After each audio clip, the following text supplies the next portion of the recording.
What I'm trying to do today is focus a little bit more on business, using social networks for business. But I always like to put everything in perspective. And it's come to my attention that some people may want to just take a little bit of a step back. So if you got one of these basically puzzles, what I just like to say about it is that social networks are right down in this area. So my recommendation, we are a strategic internet marketing company, and we believe that you start with your marketing. You know, whatever your marketing is for your business and what your actual business goals are, that's where you start. And once you start there, then it's our job to help you say, how can the internet help you achieve those goals using a variety of programs?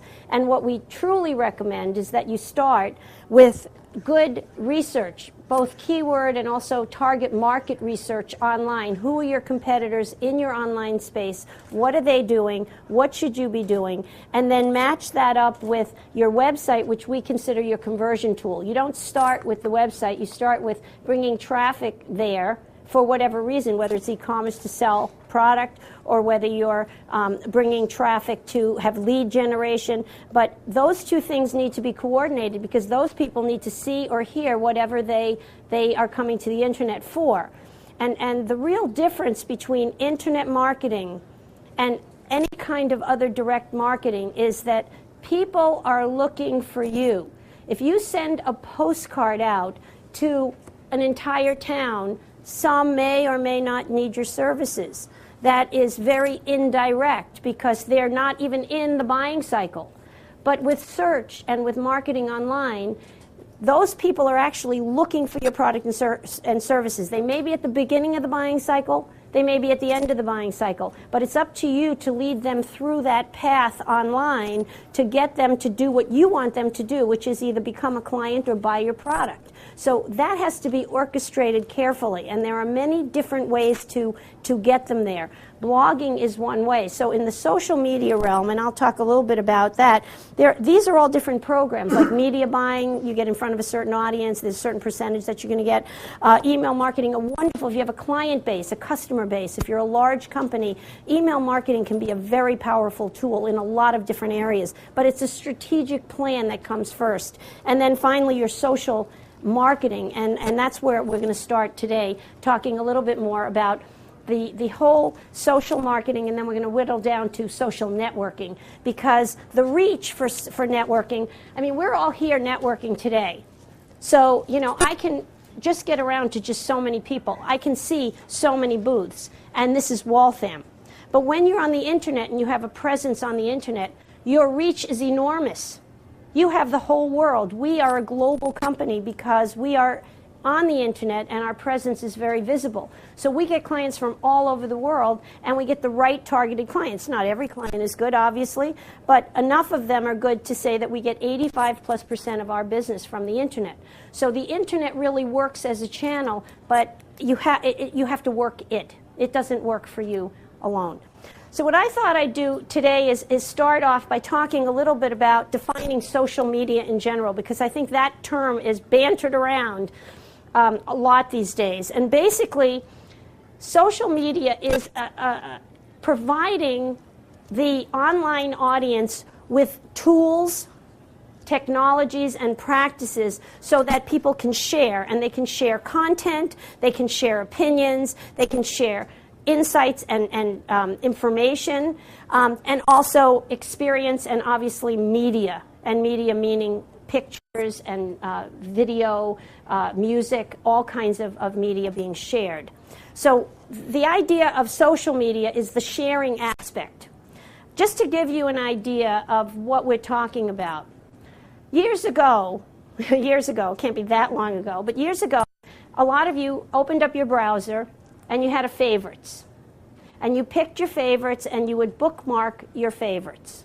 Now you can go to a website called Delicious.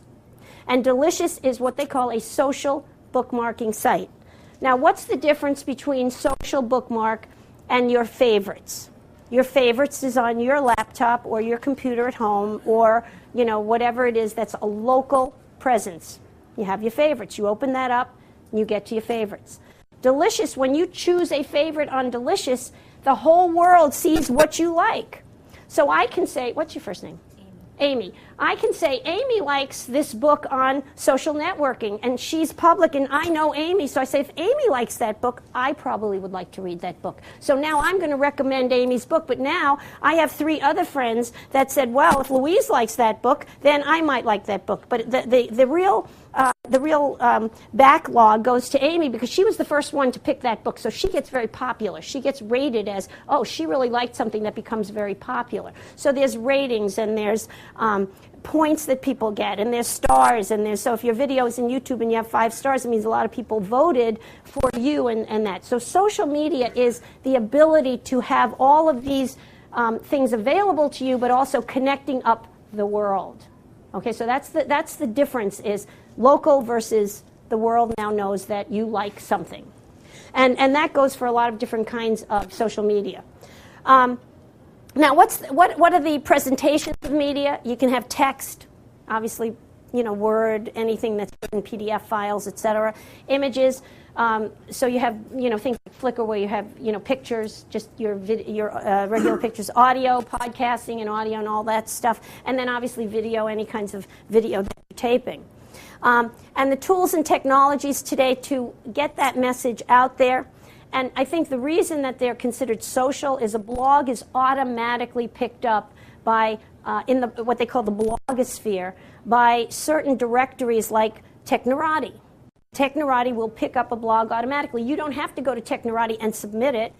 Every time somebody creates a new blog, it is automatically picked up. It's automatically indexed, archived in this file so that everybody else can find it out if you search for it. So the search capability for anything social is very important. So to understand how those channels work and how those ads or how those pieces are served is very important. So understanding the technology, the backbone of the technology is a big piece. Message boards, again, when you do any of these, you have to think about what's the cost of time. So if you're on a message board, it has to be monitored by somebody live. So you have to think about that. If you're going to put it in as a company, somebody's got to run it. Podcasts, wikis, and social networks. So I'm going to be talking about social networks. Now, here's some applications for social media. MySpace, Facebook, social networking, I'm going to talk about that. LinkedIn, a business social networking platform. And now you have Flickr, which is photo sharing. Now, Google owns a lot of these properties, or they partner with a lot of these properties. That's important information for you to know. YouTube, again, video sharing. Again, Google is a big partner there. Digit, news sharing. That's out on the internet. I mean, it's searchable. Google has its own Google News. So, but it goes into all of these. It's all together. And Delicious bookmarking, sharing. And the reason I say that is the importance of search. What is coming down the pike very shortly is what they call blended search. And blended search or universal search means that Google checks all of its properties. So what we're doing now is a lot of what we call social media optimization. I actually have an old newsletter. If you go onto the website, you'll see some of the archived newsletters that we have. And one of those is on how to optimize for media in the social media arena. So like, how do you optimize YouTube so you put the right notes on it? Because Google can't see anything but text. Search doesn't work on anything but text. So if you have a flash presentation, or if you have a picture or a video, you have to have a special way of tagging that so that it's searchable. And you want to search it on keywords. So, we can, that's another lecture. So, basically, though, if you have all of these things done correctly, everything starts working for you on the internet. And it will all be search compatible.